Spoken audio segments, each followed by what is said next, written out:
Picked up 2 hobby boxes of WWE Topps 2017. I'll do one hobby box now. We'll go over the set, and then I'll give you an update in the second hobby box break as to what new stuff I got. You know how I usually do it.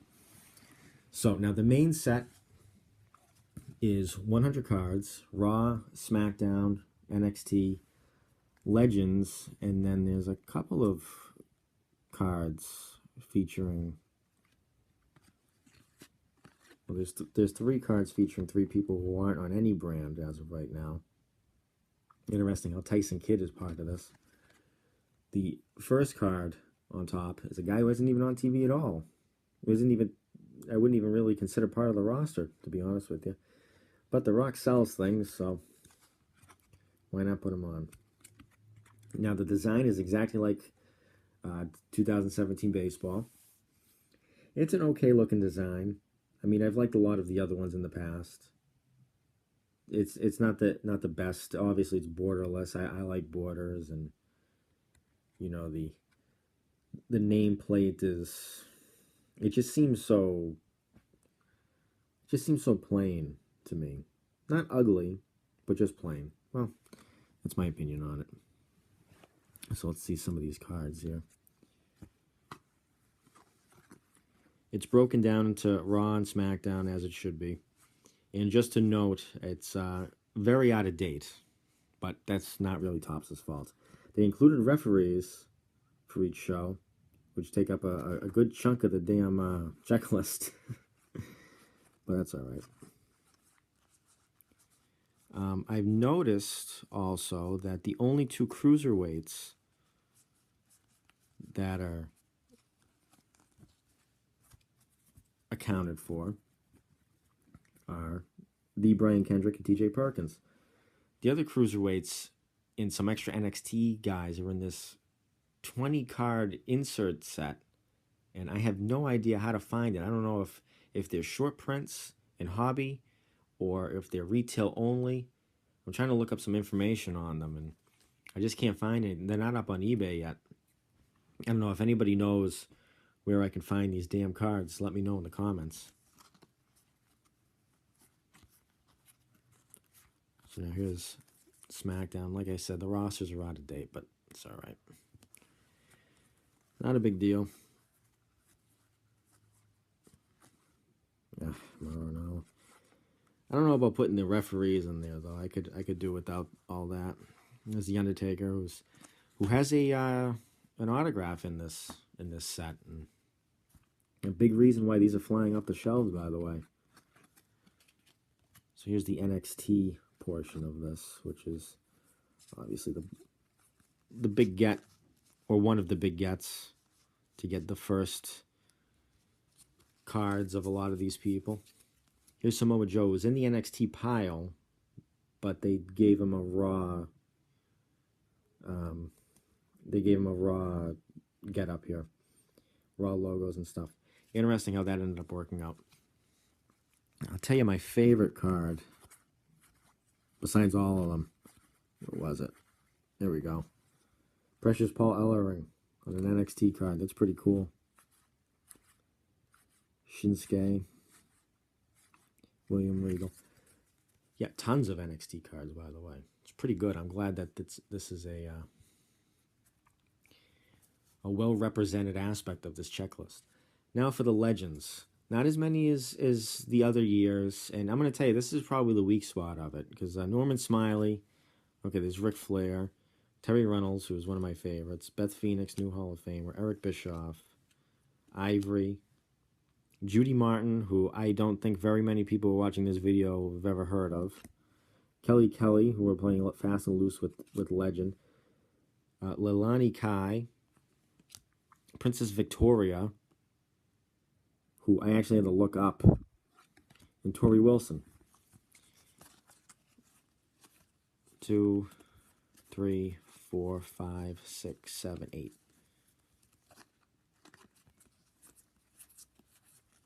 8 of these Legends cards are women, and most of them are people that either weren't really good wrestlers or somebody you never really heard of.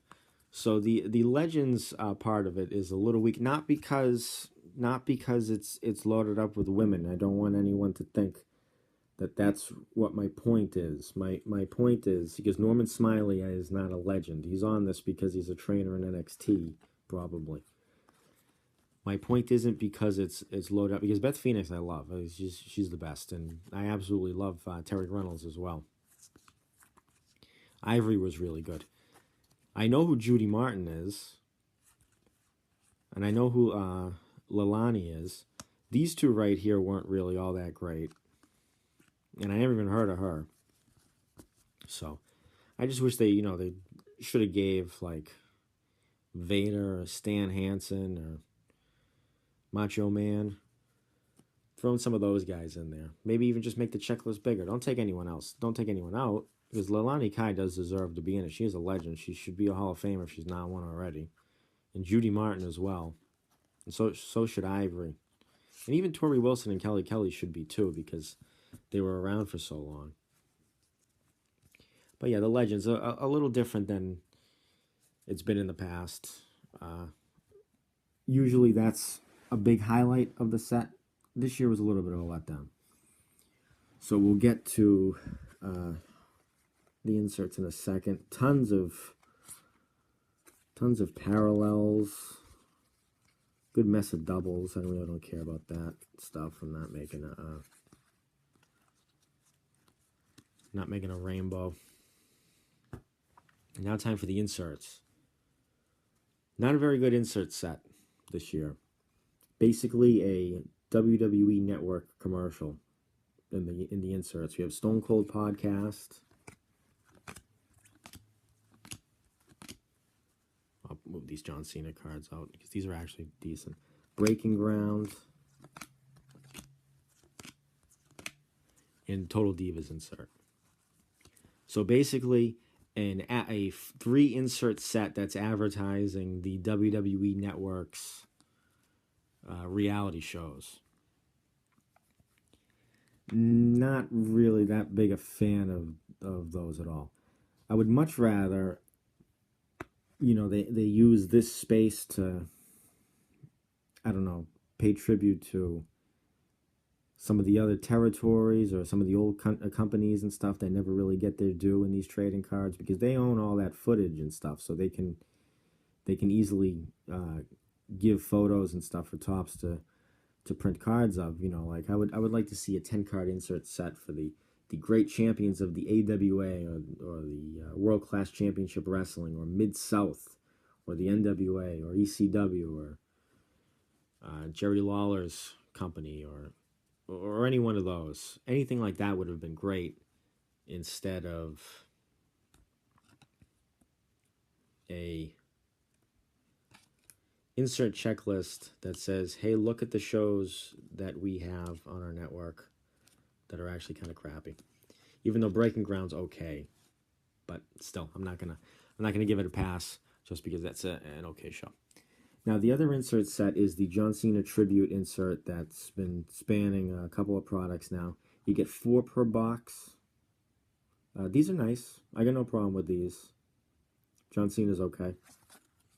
I'm glad I didn't get any doubles. I'm glad all 4 of them were brand new. Let's see what we got here. Defeats Chris Jericho for the World Heavyweight Championship. I was there. That was in Boston. Survivor Series 2008. 2010 Raw Elimination Chamber match. Wins the World Tag Team Championships with Shawn Michaels. Where's Shawn in that picture? And wins the WWE Championship in a TLC match. So, those are okay. Now, time for the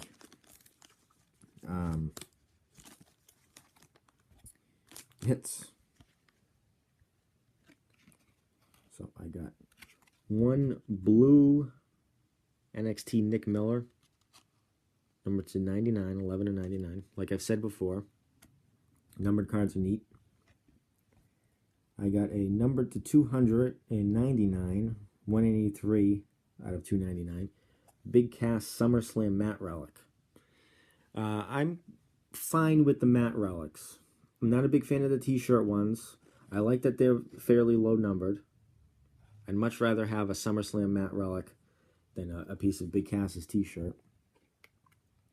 And then the autograph that was guaranteed in the box, numbered 45 out of 50, one of the greatest intercontinental champions of all time, The Miz. Well, at least his last intercontinental title reign was pretty damn cool. If they had done that with him when he was world champion, he'd probably have been world champion again. But I'm glad to get this one. I don't know any other way that I would have been able to get it. I don't think he signs TTM or anything like that. Shitty signature, but most of these guys really don't have very good signatures anyway. Trust me, wrestlers have really, really bad signatures. So, again, low numbered. I'm happy with that.